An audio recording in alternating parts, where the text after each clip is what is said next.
देखिए, registry cancel करने का जो अधिकार है और जो कानून है, ऐसा नहीं कि मान लेते हैं कि कोई रजिस्ट्री जाकर जो है वो कैंसिल करा देगा।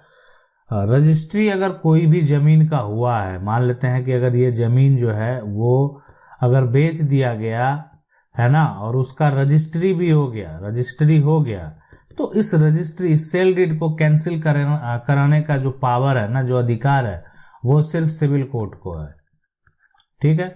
बहुत लोग क्या करते हैं कि ठीक है, रजिस्ट्री को कैंसिल कराने के लिए आप अनुमंडल में केस फाइल कर देते हैं, जिला में जिला कलेक्टर के पास केस फाइल कर देते हैं। लेकिन अगर कोई सेल डीड हो चुका है ना, सेल डीड जो है रजिस्ट्री हो गया है, सेल डीड तैयार हो गया है, तो उसको अगर आप कैंसिल कराना चाहते हैं तो फिर आपको सिविल कोर्ट में केस फाइल करना पड़ेगा।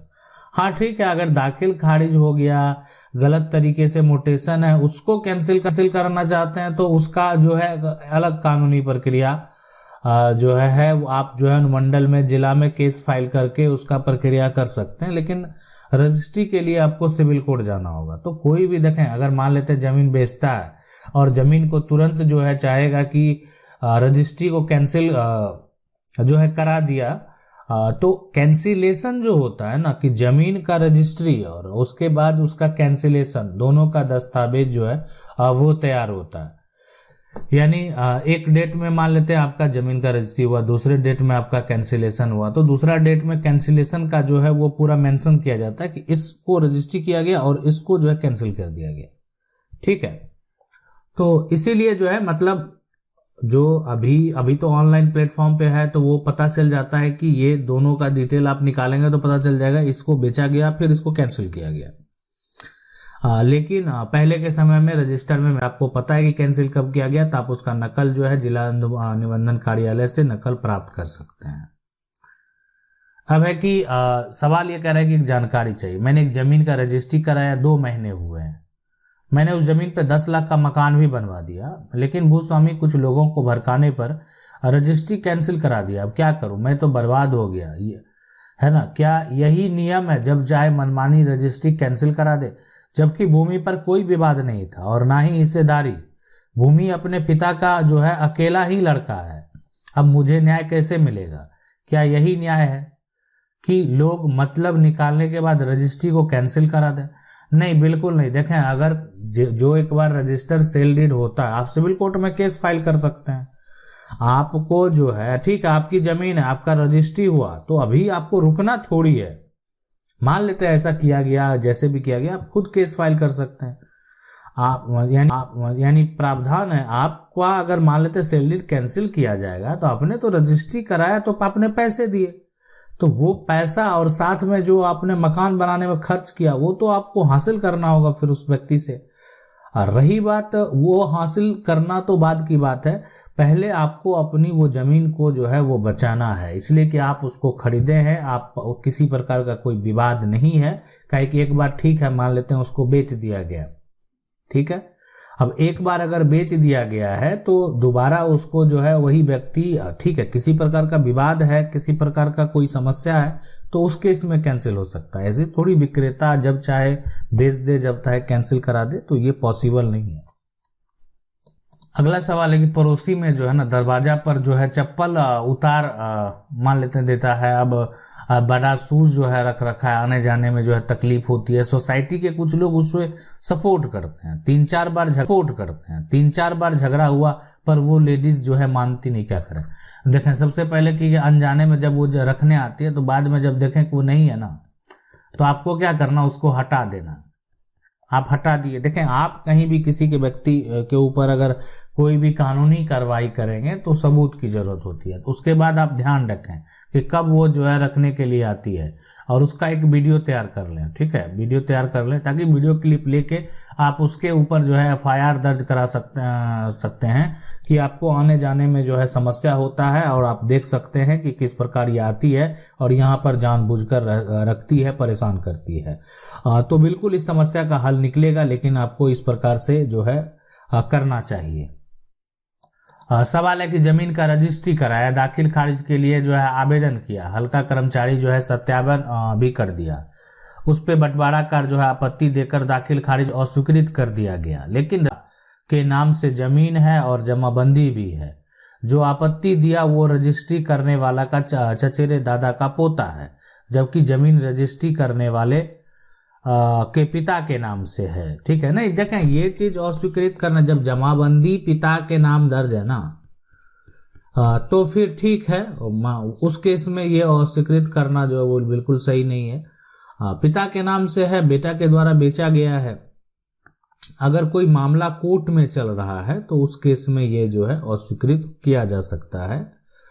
मतलब विवाद जो है वो पहले से कोर्ट में है, लंबित है, तो उस केस में अगर आवेदन में केस नंबर को मेंशन करके जो है केस अगर फाइल किया जाएगा तो उसको अस्वीकृत जो है वो किया जा सकता है।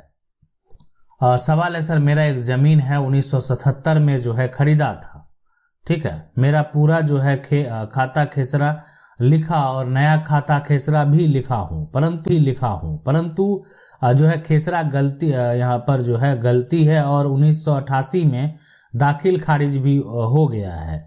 खेसरा गलत जो है यहाँ पर है और उसके कारण 2019 में जो है केवाला किसी ने केवाला करा लिया है। ठीक है, देखें इसमें अगर देखा जाए तो कोई दिक्कत नहीं है, आपके पास जो है ना पुराना खाता खेसरा के हिसाब से लिखा गया, ठीक है ना, आपने दाखिल खारिज नहीं कराया, जो भी है नहीं कराया, ठीक है। और रही बात आपने 1988 में जो है ना दाखिल खारिज भी हो गया और यहाँ पर है कि खेसरा जो है वहां पर गलत है, और लेकिन 2019 में जो है ना कोई धोखा कर दिया अगर मान लेते हैं तो इस तरह का मामला जो है ना, अब आप सिविल कोर्ट में उसके ऊपर जो है टाइटल का दावा कर दीजिए, टाइटल सूट का आप दावा करेंगे, टाइटल का दावा करेंगे। इसलिए आपने वो जमीन को खरीदा है, उस पर आपका मालिकाना हक है, आपका अधिकार है, और कोई गलत करता है तो अब वहां पर जो है थोड़ी आपको लड़ाई लड़नी पड़ेगी। आपको भी अपना जो सेल डीड है उसका ओरिजिनल नकल प्राप्त कर लेना है, अगर आपके पास है तो फिर नकल निकालने की जरूरत नहीं है, ताकि आप वो नकल जो है वो आपको वहां पर कोर्ट में सबमिट करना पड़ सकता है। और अगर कोई भी मान लेते हैं विक्रेता है, कोई भी जमीन का मालिक है, उसको अधिकार है कि वो अपनी जमीन को एक बार ही बेच सकता है, 2 बार नहीं बेच सकता। एक बार जो बेच दिया गया तो फिर वो संपत्ति का टाइटल जो है जो विक्रेता है उसके पास खत्म हो जाता है। तो अगर विक्रेता या विक्रेता के परिवार के द्वारा ऐसा किया गया है तो ये धोखाधड़ी है, 420 का भी मुकदमा उसके ऊपर बनता है। सवाल है कि सर रजिस्टर 1 का नकल कैसे जो है वो निकलता है, कहाँ पर जाना होता है, कितना खर्चा लगेगा? जो बहुत ज्यादा खर्च नहीं होता है, आप जो है जिला जो है अभिलेख कार्यालय जाएंगे, अभिलेख है ना कार्यालय आप जाएंगे और वहां पर जो है आप एक फॉर्म भरेंगे, आवेदन करेंगे और जो भी नकल आप प्राप्त करना चाहते हैं वो आसानी से आप जो है निकाल सकते हैं। सवाल है सर, एक जमीन का रजिस्ट्री कराया 6 महीना हुआ है, उस जमीन किराएदार 2019 से है और उसके पास कोई कागज नहीं है, किराए एग्रीमेंट जो है वहां पर है और किराएदार जो है दुकान खाली जो है वो नहीं कर रहा है। देखें एग्रीमेंट का एक समय सीमा होता है, अगर उसका एग्रीमेंट का वो जो समय सीमा खत्म नहीं हुआ है ना, खत्म नहीं हुआ है तो जो है यहाँ पर उसको भी एक अधिकार है कि वो एग्रीमेंट जो है कराया है और एग्रीमेंट के हिसाब से हो सकता है कुछ एडवांस पैसा भी दिया होगा, तो डिपेंड करता है उसका एग्रीमेंट किस प्रकार का है। रही बात अगर मान लेते हैं एग्रीमेंट किया भी गया है तो आप जो है कुछ समय बिफोर उसको नोटिस दे के खाली करवा सकते हैं। अगर फिर भी वो नहीं कर रहा है तो आप जो है एसडीएम कोर्ट में उसकी शिकायत जरूर करें। सवाल है, नमस्कार सर, मेरे नाम से जमीन का रजिस्ट्री हुआ, मोटेशन भी हो गया, रसीद भी कट रहा है, रैयती जमीन है सर, लेकिन फॉरेस्ट वाला कब्जा किया हुआ, क्या करें? देखिए फॉरेस्ट वाला अगर कब्जा किया हुआ है तो कब्जा का आधार जो है पहले जानने का प्रयास करें, ठीक है। अब ठीक अगर मान लेते हैं कि आपको आधार पर पता चल जाता है कि आपका सारा कुछ हो चुका है तो आप चाहेंगे तो जो है जिला कलेक्टर के पास इसके लिए आवेदन दे सकते हैं, है ना, कि आपकी जमीन है और फॉरेस्ट वाले ने उसको कब्जा किस आधार पे किया हुआ है।